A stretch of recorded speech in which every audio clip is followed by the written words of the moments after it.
The BBC presents Jet Morgan in Journey into Space.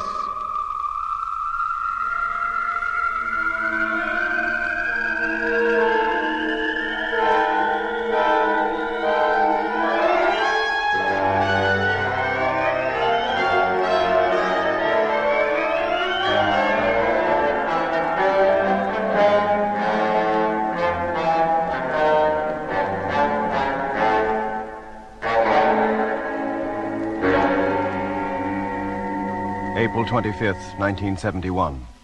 For 22 days, the Mars space fleet of 9 ships, in line formation and led by the flagship Discovery, has been coasting towards the Red Planet. And although correct speed and course have been maintained, the flight so far has not been without incident. There was the mystery surrounding James Whittaker, construction engineer of freighter ship number 2. Frank Rogers found his company so objectionable that Jet decided to transfer Whittaker to the Discovery. Then came a strange message from Control on Earth asking for specific information regarding Whittaker. Meanwhile, freighter number 5 reported radar signals from an unidentified object lying directly in our line of flight. The indications were that it was a swarm of meteors, so Jet decided to take evasive action. But first, he wanted to transfer Whittaker to another ship and have Mitch, our engineer, now temporarily traveling in number 2, return to the Discovery. As there was a rule that no crew member should venture outside a ship alone, Lemmy was ordered to accompany Whittaker. The crossing was made in easy stages, from ship to ship. Is Whittaker in number 7 yet? No, Jet.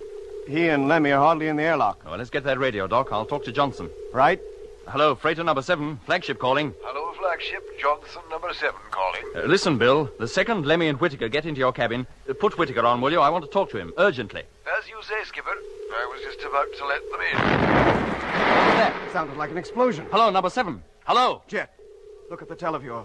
Look at number 7. The crew's compartment is a total wreck. What? Can't you see, Jet? There's a gaping hole just behind her nose. Hello, Johnson. No point in calling him, Jet. By now, every particle of air that was inside that cabin will have escaped. Yes, but what about Lemmy and Whittaker? They were just about to go into number 7.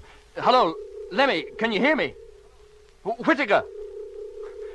How far had they got, Doc, before the explosion came? They just entered the airlock. They must be still in there. Had it filled up? No. Johnson couldn't possibly have had time to do it. Then they're still in the vacuum. It's unlikely they'd have felt anything of the concussion. Except through the floor. Yes, that could be enough to do considerable damage. Might have fractured the helmets or even damaged the suits. Yes, Jet. Hello, Lemmy, can you hear me? He doesn't answer, Doc. Hello, Discovery. Freighter number 6 calling. Request permission to break in on transmission. Go ahead, number 6. Barnett and Whittaker entered the airlock safely, sir. We saw them go in. Doesn't the main door of number 7 face you? Yes, sir. Then can you see into the airlock? Can you see Lemmy or Whittaker? Afraid not, sir. Johnston or Simmons had already started to close the door. It's not tight shut, is it? No, sir. It's open enough for a man to pass through it. I request permission to go over there. Thank you, Barker. Now prepare to leave then, sir. Yes, but don't go until I tell you. No, sir. Hello, Jet. Lemmy calling. Jet, it's Lemmy. Lemmy Barnett calling Discovery. Hello, Lemmy, can you hear me? Oh, yes, Jet. What happened? Oh, there was an explosion of some kind in the crew's quarters. Oh, Are you hurt? I don't think so. I felt the shock. It come up through the floor, then I blacked out. How about Whittaker? He seems to be all right, but I think his radio's out of action. I can't talk to him. Listen, Lemmy, you can't get into number 7 through the airlock anymore. But if you feel fit enough, I'd like you to make your way towards the ship's nose and enter the cabin from there. The nose? Yes, there's a gaping hole there now. More than big enough for you to pass through. Eh? Yes, Lemmy. But a couple minutes more and Whittaker and I would have been in that cabin. You had a narrow escape. Thank your lucky stars for it. Yes, Jet. But what about Johnston and Simmons' lucky stars? Lemmy, I want you to get inside the cabin and give me a report on the damage. Think you can manage that? Yes, mate. Barker will be coming out to join you. Soon as he's across, have Whittaker take his place in number 6. Yes, Jet. But how do I make him understand what's wanted? I can't talk to him. Look, Lemmy, put your helmet next to his. Let them touch. When you speak, he'll hear you. Oh, do I have to get that close? To that geezer? Do as you're told, Lemmy, and don't argue. Yes, Jet.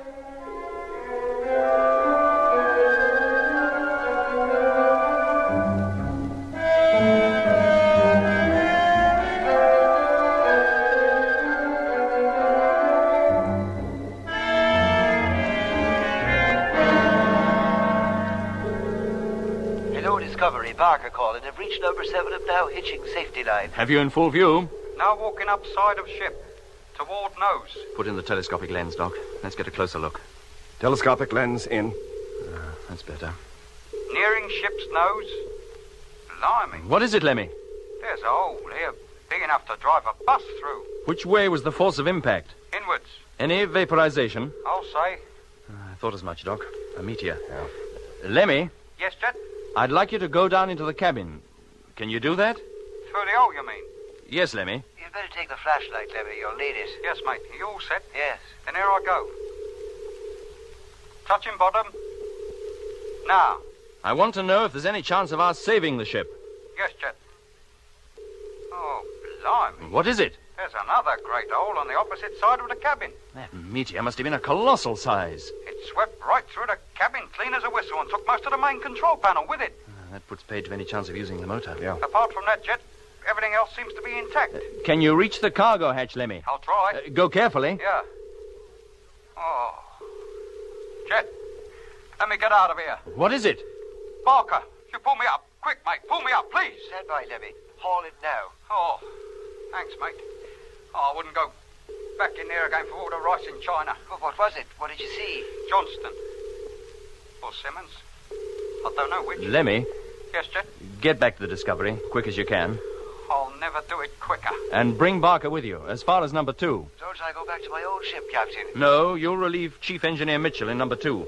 Lemmy will leave you there and escort Mitch back here. Whittaker will stay in number 6. Yes, sir. Is that clear, Lemmy? Yes, Jet. Then pull yourself together and come on.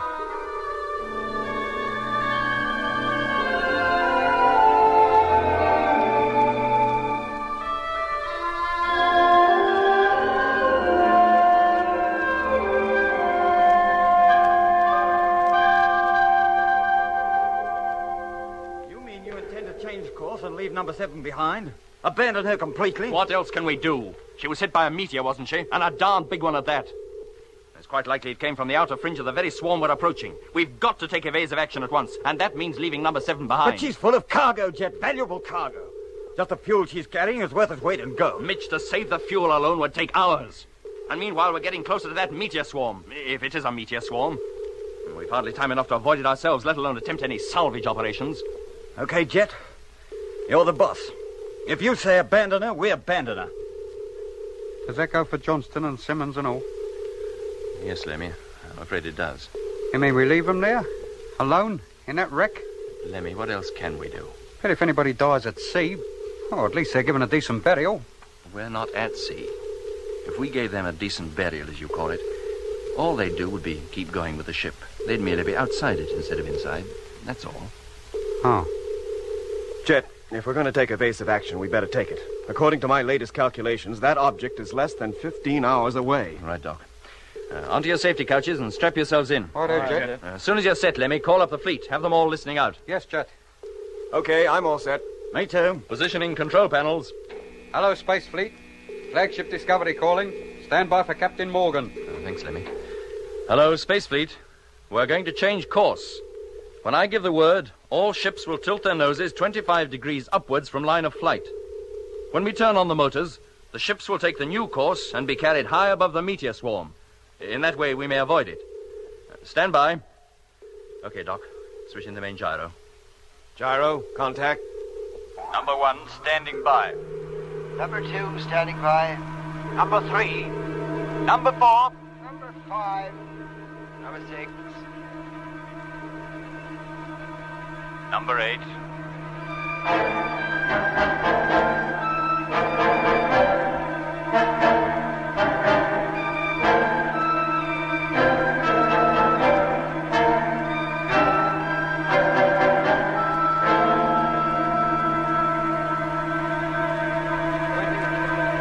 21, 22, 23, Number 2 gyro, stand by. 24, 25 degrees. Cut. Number 2, cut. Bang on. Steady as she goes. Televiewer, Mitch. Televiewer on. 25 degrees. Steady. Cut the main gyro, Doc. Main gyro, cut. How's the rest of the fleet, Mitch? All okay. Except number 7. She seems to be the only one that has moved. Nose pointing downwards. It looks that way, but it's actually the rest of us pointing up. Call in the checks, Lemmy. Right. Discovery calling Space Fleet. Stand by now for firing. Check, please. Number 1, okay. Ready for firing. Number 2, check. All right, Mitch. As soon as they've checked in, Number take 3. over, will you? Sure, Jet. Number 4. 5, 6. Number 8. Check's okay. Fleet ready for firing. Hello, Space Fleet. Flagship calling. Firing will be controlled from here. All motors will fire simultaneously. If there's any reason why firing should not take place in 70 seconds, speak up now. Then I assume it's okay. Stand by. Firing in 1 minute. Doc. What'll happen to number 7 when we leave her? She'll just go coasting on, Lemmy. Just as we'd do if we weren't changing course. On to Mars? Yeah. But being out of action and with no crew to control her, she won't be slowing down as we will. 45 seconds. Will she just go shooting past then? Oh, no. No, she's not traveling fast enough for that. She's bound to be affected by Mars' gravitational pull. Oh.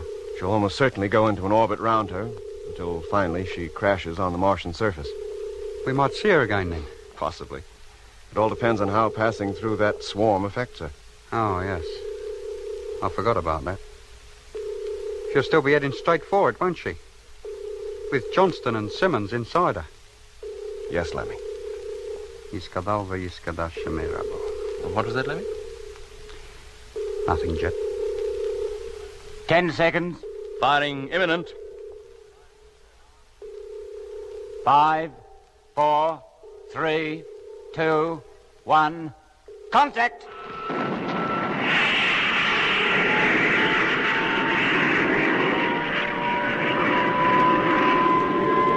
Acceleration rate 100, 200, 300, 400, 500.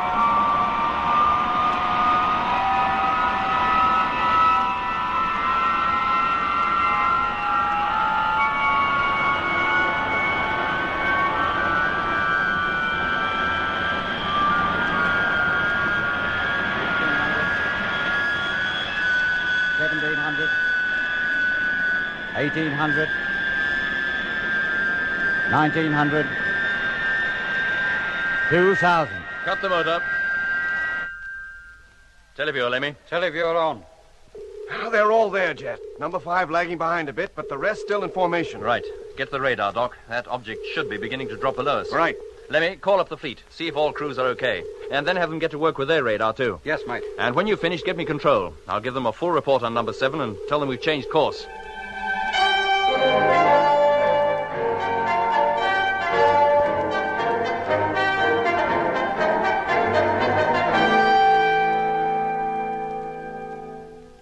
Thank you, Control. Message received. Keep listening out, please. We'll call you again shortly. Well, Jet, what did they have to say? What could they say? They're just as sorry about losing number 7 as we are, but they consider we did the right thing in abandoning her. They think the meteor came from the swarm we're approaching, and we might run close to a few more stray ones before we're through. Well, that's a nice, cheerful thought. What are the latest reports on the swarm's position? We're climbing well above it, Jet. Good. As soon as we've passed over it and down the other side, we'll have to increase speed slightly to make up for lost time. Otherwise, we're going to be late for our rendezvous with Mars. And I'll get to work on the new computations right away. Yes, please, Mitch. What about Whitaker? Oh, what about him? Don't you remember, Jet? The last message we had from Control before the meteor hit number 7 was... Good heavens, yes, I forgot all about that. What was it they said? that the only man they could find answering to Whitaker's name and description was born in 1893, and he disappeared in 1924. What? That was the message we received, Mitch. Did you ever hear anything so preposterous? The Director of Personnel Records wanted to talk to Whitaker. Yes, he did, didn't he? Well, I can hook the main transmitter to the intercom system, Jet. No, Lemmy, I want to talk to Earth about this whole business first.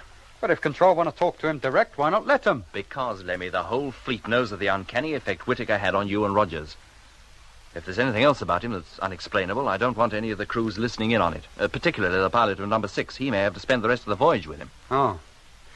Yeah. Hello, Control. Flagship Discovery calling. Come in, please. Are you sure you heard it right, Jet? How could they seriously say Whitaker was born in 1893? They didn't. All they said was the only man they could trace who answered to Whitaker's description was born in 1893. Hello, Discovery. Control calling. Hearing you loud and clear. Got him, Jet. Thanks, Lemmy. Coming. This doesn't make sense to me, Doc. Well, me neither, Mitch.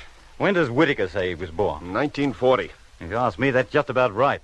That'd make him 31, and that's about the age he looks. Yeah, but don't you see, Mitch, the strange thing about it is that 31 is just the age at which the other Whittaker disappeared, in 1924. Yes, but didn't they check up on him before he joined the crew during his training period or anything? Well, they must have done. Well, if they were going to find anything as fantastic as this, wouldn't they have found it by now? I would have thought so. You know, record section must be crazy as coots. The whole bang lot of them. Well, I agree with you, Mitch, but for one thing. And what's that? Whittaker's odd behavior. You took his place in number 2, Mitch, so you can't know what I'm talking about. But all the while Whittaker was in this ship, I had a strange feeling of foreboding. Jet, too. Well, I reckon you're all jumping to hasty conclusions. Do you? And what about the inquiries from Control? Mere routine. And that's what started you off. If they'd asked for information about other members of the fleet, you would have imagined the same things about them, too. Maybe, Mitch. And I hope you're right. Anyway, we'll see what Jet's talk with Control produces.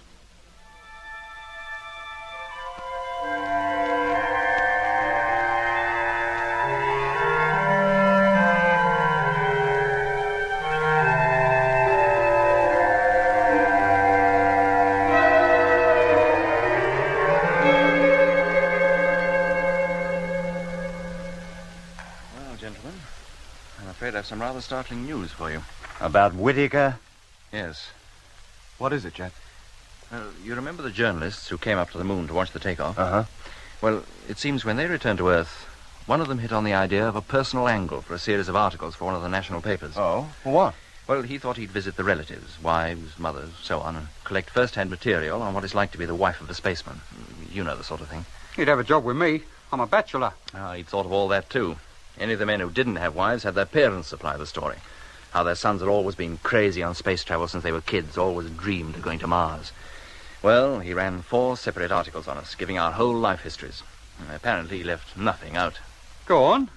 When I get back, I'll sue him for defamation of character. Oh, come to the point, Jet. Where does Whittaker fit into all this? That is the point. He doesn't seem to fit in at all. How do you mean? Well, very little information about anybody appears to escape this journalist. Until he started on Whittaker, and there he came unstuck. Well, how? Well, the first odd thing he struck was that although Whittaker was supposed to hold degrees in astronautical engineering, he'd never been on the roll of the Astronautical College. But he must have been. Wait a minute, Doc. He might have faked his diplomas. Oh, quite easily, but that wouldn't have given him the knowledge he's got. He's a first-class engineer, one of the best we have. Then where did he learn? It beats me. And that's not all the story. This journalist, drawing a blank at the Astro College, decided to seek out his relatives. And? Well, in due course, he found his way to his home in Kensington and asked to see his parents, but he hadn't any. Well, that's possible. Orphans ain't uncommon. No, Lemmy, they're not. But even the parents of orphans don't die before their children are born. Oh, no, I grant you. What was that? The parents of James E. Whittaker died before the Second World War. Oh, but that's impossible. Whittaker wasn't born until 1940. Mitch, let Jet finish. Oh, go on, but if this is a joke, it's a pretty poor one. A joke, he says. I can't keep from laughing here. But living at the same address as Whittaker had given was a family of the same name, headed by a man of 48 who declared his father's name was James. Born in 1893? Yes, Doc. And this James Whittaker left his home one morning in 1924 and was never seen again. All efforts by the police to find him were a complete failure. Well, it could be a coincidence. Could have been Mitch quite easily. Only Edward Whittaker produced a photograph of his father. Control says it bears a striking resemblance to the one records have of the Whittaker flying with us. What did the Whittaker who disappeared do for a living, Jet? Oh, chief cashier in a large London store. Ah, now, Jet, when this geezer disappeared, did any of the takings disappear and all? Not that I'm aware of, Lemmy. Oh, well, that knocks that little theory on the head, doesn't it? Of course, as soon as he realized there was something odd about all this, the journalist took the whole matter up with Control, who then took it up with the police. Police records show that the James E. Whittaker who disappeared was identical in every way, physically, with the Whittaker now in number 6, even to the color of his eyes. Green. How do you know? If he'd looked at you the way he looked at me sometimes when he was in this ship, you'd know they were green. I swear they used to flash in the dark and all, like a cat. Well, it all sounds very mysterious, but I'm sure there's some rational explanation. Why don't you tackle Whittaker about it yourself? I intend to, but not while he's in number 6. Well, how else can you talk to him? Well, when we're safely past this swarm, I'll have him come over here where I can be sure our conversation won't be overheard by the rest of the fleet. Maybe you're right. Until we can get to the bottom of this business, the fewer people know about it, the better. Well, let's forget for now and get back to work. Have you got those figures ready for control yet, Mitch? Yes, Jet, they're on the table. Lemmy, get in the latest radar reports. Yes, mate. And, Doc, Uh-huh. how about some food? It seems hours since we've eaten. It is ours. I'll get it. Thanks, Doc.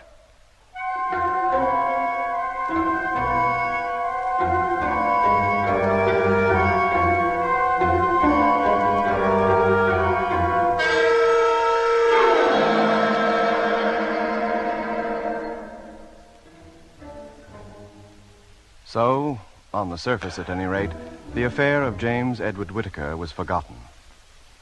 Jet and Mitch were fully occupied for the next few hours, checking our position and rate of climb and calculating the amount of fuel we'd used in maneuvering over the supposed meteor swarm. It was quite considerable, and what with the loss of the supplies carried in number 7, more than we could afford.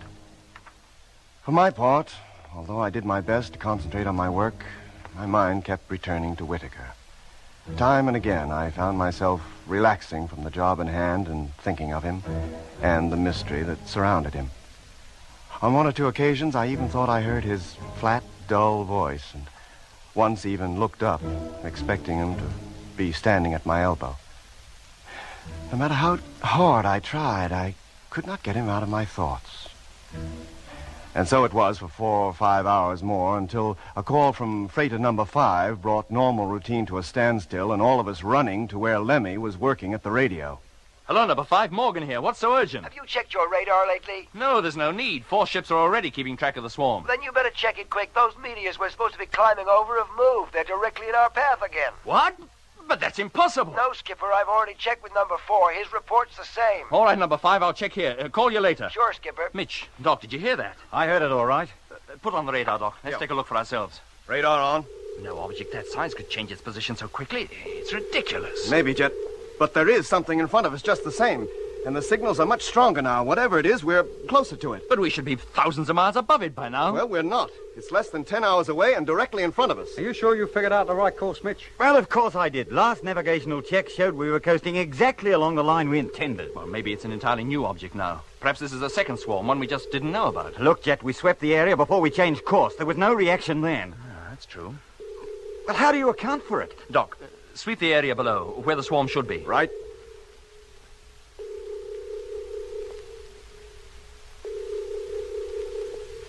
No, Jet, nothing. Either we've changed our course or that thing's moved. I tell you, we haven't changed course. Then we'd better, and quick. If that thing's solid and we hit If it was solid, we'd see it. It would be at least as large as the moon and be reflecting the sunlight. Well, it could have its dark side towards us. In that case, the sun being where it is, it couldn't be directly in front of us. Oh, no, it couldn't, could it? Well, what do we do? Alter course again? Unless it proves to be moving out of our path as quickly as it moved in, yes. But if we go on at that rate, we'll have no fuel left. We'll reach Mars all right, but we won't be able to make a landing. Keep an eye on that thing, Doc. Right. And Lemmy, call up the rest of the fleet. Tell all ships to watch it. Get a report from each ship in turn every 10 minutes. Right.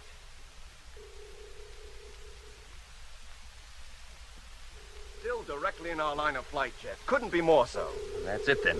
We'll alter course again. Go under it this time, back to our original course. If we make it successfully, we'll keep on it. Call up the fleet, Lemmy. Tell them what we're doing. Right.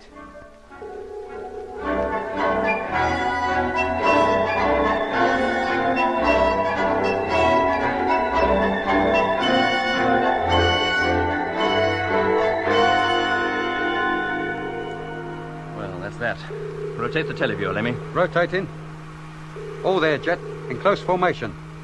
Except for that gap between 6 and 8. Look, Jet, under the circumstances, don't you think we should close up that gap? It can only be a constant reminder to the crews of 6 and 8 of what happened to number 7. It'd be a tricky maneuver, Doc. Too risky to be safe. The ships are too big to handle that way. They weren't made to move sideways. But couldn't we try? I'm afraid they'll stay as they are. Very well, Jet. Now, get an okay from all ships, Lemmy, will you? Have them open up radar watches immediately. Yes, mate. And, Doc, open up our radar as soon as you're out of your bunk and get to work yourself. Sure. Well, if we haven't cleared it this time, I'm a Martian. Then maybe it's you that's causing all the trouble. Hey, what do you mean by that, sense Lemmy? of Now, Okay, come on, yes, you I'll tell you two. that. Come on. Get down out of that bunk, Lemmy, and stop arguing. We've got work to do.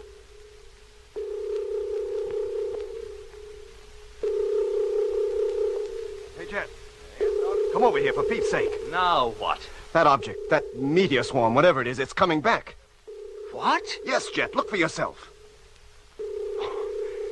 It is, too. Oh, what on earth is going It's on? been gradually moving back ever since we changed course. It's as though it's Well, trying to block our way. Well, maybe that's just what it is doing. Don't be absurd, Lemmy. How could it? Well, why not? Twice we've altered course, and each time it's moved with us. That's ridiculous. It would be breaking all known physical laws. And how about the unknown ones? It may not be breaking those. I don't know what to think. There's only one possible answer.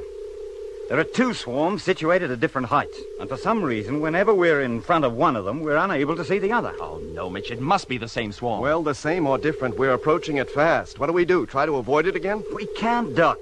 We'll have no fuel left at all soon.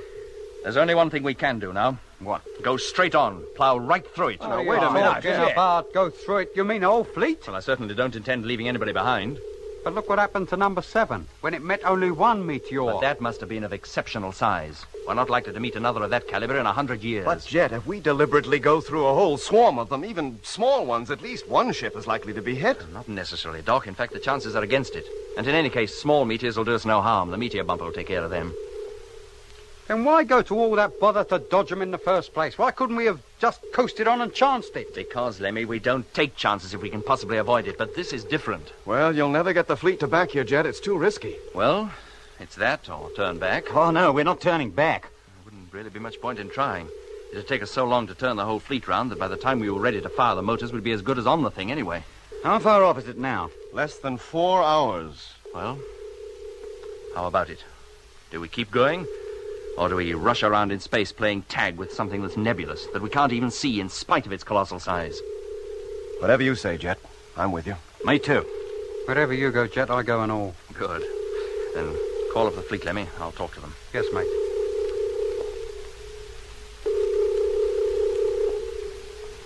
Well, neither I nor Grimshore like it, Skipper, but if you think it's best, well, we're with you. Good for you, number 5. Number 6? Freighter number 6 calling. That's Whittaker. Is the pilot there, Whittaker? Yes, sir. I'm listening, Skipper. Well, how do you feel about it? Not too happy. I'd prefer to try further evasive action. Isn't that possible? I've just told you we can't spare the fuel. The only course left open to us is to keep on. There can be no turning back. Whatever action you suggest, Captain Morgan, I'm sure it will be right. I wish I could think so too, Whittaker, but thanks all the same. Orders must be obeyed without question at all times. Well, I don't think this is the time to discuss discipline. Now, Peterson, you going to be happy about this? I wouldn't call it happy, Jet, but I'm with you. Whatever you say goes, so far as I'm concerned. Good. Number 8, how about you? Well, as I'm the last to be consulted and everybody else has been already agreed to plow on, well, all I can say is, okay. I don't like it, Jet. I think the risk is greater than you care to admit. Well, that's settled. Now, listen carefully, all of you. As a safeguard, suits will be worn from now until further notice. In the unlikely event of your ship being holed, you'll be safe until you can be transferred to another ship. If the Discovery is hit and put out of action, command will be taken by number 1. Now, that's all for now, but keep listening out. Keep your radios on at all times. How far are we off now, Doc? Less than an hour. No solid object visible on the televiewer? No, Jet. Well, gentlemen, we'd better put on our suits. If it is a meteor swarm, anything might happen once we enter it. But it's a risk I'm convinced we have to take. If a large meteor hits us, we'll never know a thing about it. Now, stay at your post from now until further orders, and good luck. A nice, cheerful prospect, isn't it?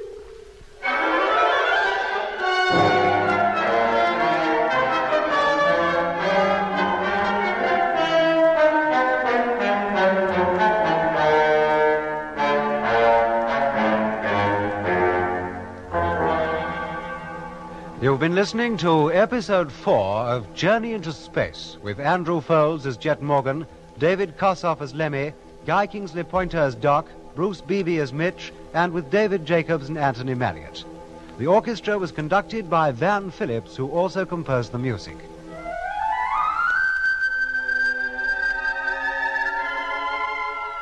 Journey into Space is written by Charles Chilton and produced by him in the London studios of the BBC.